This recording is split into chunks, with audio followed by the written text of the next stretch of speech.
খান্দে আর মাফি মাঙ্গে, এই সময় আল্লাহর রহমতের দরিয়া জুস মারি দে, আল্লাহ নিজে তার দোয়া শুনিলেন। সুবহানাল্লাহ। এখন হইল এটা খোয়ার উদ্দেশ্য ইচ্ছা না যে আপনার আর আল্লাহর মাঝখানে আরেকজন রে হারাই দিছে, মানে হারাইতে না করি এই কান খোর পিলা নাই। তার নিয়ত হইল যে অলি আল্লাহ সম্পর্কে একটা মানুষের যে ধারণা, বুজুর্গানে দিন মুরব্বিয়ানে কেরামর কাছে মানুষের যে তাজিম দেখায়, দোয়া চায়, ওটা হরাইয়া দিলাইতো, দিলাইলে সকল মানুষ বেয়াদব হয়ে গেল আর তার লগে দুজোগা হয়ে গেল। কোন মানুষের যদি আদব না থাকে ত্রিগুর আর ইলিমেও কোনো কাম হয় না। এখন একজন চিন্তা করবা যে কত সুন্দর কথা যে দোয়া করতা। এই হাদিসও আমরা দেখলাম কোনো বানাইল ঘটনা নাই। আবু বকর সিদ্দিকে কইলা যে ইয়া রাসূলুল্লাহ, আপনি দোয়া করলে আমার মার আল্লাহ হয়তো দুজক থেকে হেফাজত করি লাইবা, রহমতে আলমে দোয়া করলা আবু বকরের মায়ের লগে লগে ইমান লইলা। সুবহানাল্লাহ। দোয়া চাইতা না কেন? যদি এই কথা খবরের ভিতরে হামাই যায় যে আমি আমার দোয়া করবো আর খবরে কইতাম কেন, আমিও তো বলতা, এ তো মুতাকব্বির হয়ে গেল। আর হাদিস শরীফ আছে যে মানুষের ভিতরে কিবির হামাই গেল হে যেন আল্লাহর কুদরতের সাধ্য লইয়া টানাটানি করেন। নাউযুবিল্লাহ। সাবধান থাকা দরকার।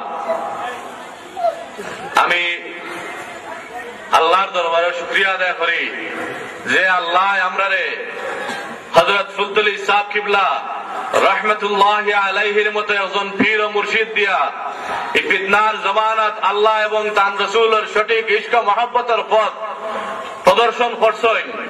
আমরা আহলে সুন্নাত ওয়াল জামাতের অন্তর্ভুক্ত হওয়ার সুযোগ করে দিছেন। আমরা এমন এক পথের প্রতীক।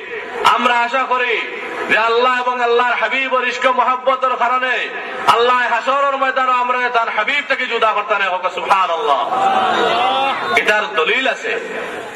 খালি আল্লাহ আল্লাহ করিয়ার সুবহানাল্লাহ আর তাসবিহ মারিয়া সজ্জা মারিয়া ব্যস্ত যাওয়া যদি হইতো, এইটা কথা আল্লাহর হাবিবে কইলা না যে আমারে ওলা মহব্বত করো। আল্লাহ কত জায়গা কইছেন যে আল্লাহর ইতাআত করতে হইলে আল্লাহর হাবিবের ইতাআত করবা লাগি। যে আল্লাহরে মহব্বত করতে চায় সে যেন আল্লাহর নবীরে মহব্বত করে। এর মানে হইল যে আল্লাহর হাবিবের লগে একজন মানুষ যদি মহব্বত করে, আল্লাহর হাবিবের আহলে বাইতের তাজিম থাকে, সাহাবায়ে কেরামের ইশক মহব্বত থাকে, তে এ যেন আল্লাহর আরশের ছায়ার তলে জায়গা পাই লইল, আল্লাহর হাবিবের লেওয়ায়ে হামদের নিচে জায়গা নিশ্চিত করে লইল। সুবহানাল্লাহ। এর লাগি এক হাদিস আমি সংক্ষেপে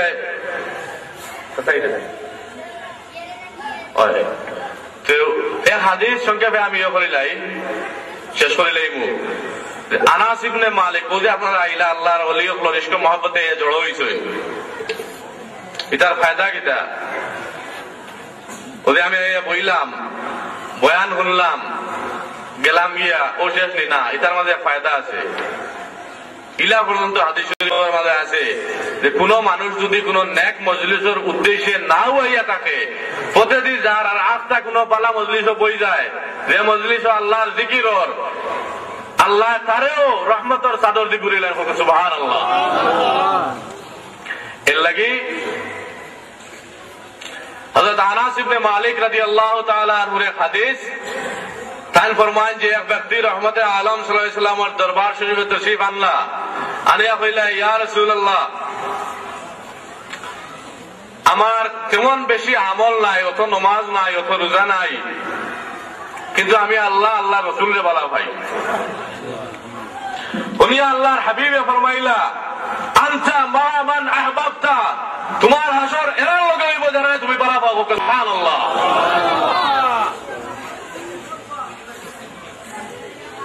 এখন এই হাদিসের বর্ণনাকারী আনাস রাদিয়াল্লাহু তাআলা আনহু ফরমাইন যে আমরা অত বেশি খুশি আর কোনদিন হইছি না আল্লাহর হাবিবের এই কথা শোনার বাদে। কারণ আমি আশা করি আর যদিও আমার নমাজ রোজা আমল আবু বকর আর উমরের লেখান নাই, তবুও হাশরের ময়দানে আল্লাহ আমারে তান হাবিব, আমি আল্লাহর হাবিব রে বলা পাই, আবু বকর রে বলা পাই, উমর রে বলা পাই। আর এই বলা পাওয়ার কারণে আল্লাহর হাবিবের কথা মতো বুঝলাম যে এরার লগে আল্লাহ আমার হাশর করবা। সুবহানাল্লাহ। এর লাগি একজন মানুষের আমল যদি কিছু কমতিও থাকি যায়, ইমান যদি ঠিক থাকে আর হে যদি আল্লাহর ওয়াস্তে কোন অলিরে মহব্বত করিলায় তে আই আশা করতে পারে হাদিস শরীফ মোতাবেক যে আল্লাহ হাশরের ময়দানে তান ওলির সঙ্গী বানায় তারে উঠাইবা। সাহাবগণ, আমি আর লম্বা বক্তব্য করতাম না, আমার ছোট চাচা জান তশরিফ আনছেন, তান গেছি আপনারা মূল্যবান তাকরীর